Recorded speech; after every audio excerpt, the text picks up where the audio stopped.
Framers of the Constitution, known as the Founding Fathers, decided they wanted a government where one person could not have too much control. Under British rule, they realized this could be bad. Yet the government, under the Articles of Confederation, a document that established the United States as a confederation of states, taught the founders there was a very strong need for a centralized government. With all of this in their mind, the Fathers wrote the Constitution to make a separation of powers, which means the three separate branches of government.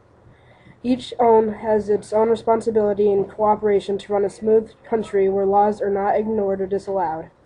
So one branch may use its powers to check the other three branches to maintain balance between all three. All of this is done through checks and balances.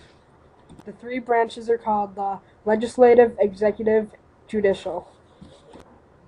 Legislative branch designs laws and is made up of Congress, which is divided into two parts or houses, House of Representatives and Senate. The House of Representatives have members determined by population of their respective states, and they serve 2-year terms. They must be 25 years old, a citizen of the United States for 7 years, and a legal state resident. There is no limit of terms served, so the bigger the state, the more the power. For the Senate, only 2 members are allowed per state and serve 6 years, so all states are equal. The House is divided into 3 classes so that 1/3 of the Senate faces re-election every 2 years.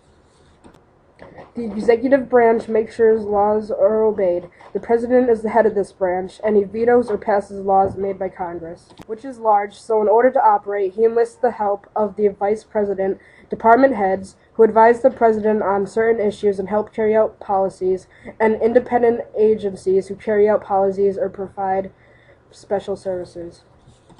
The judicial branch is made of the court system, with the Supreme Court being the highest court in the land. This court, along with other federal courts, were established by Article 3 of the Constitution and created by Congress. Courts decide arguments about the meaning of laws, interpret them, how they are applied, and whether they break the rules of the Constitution.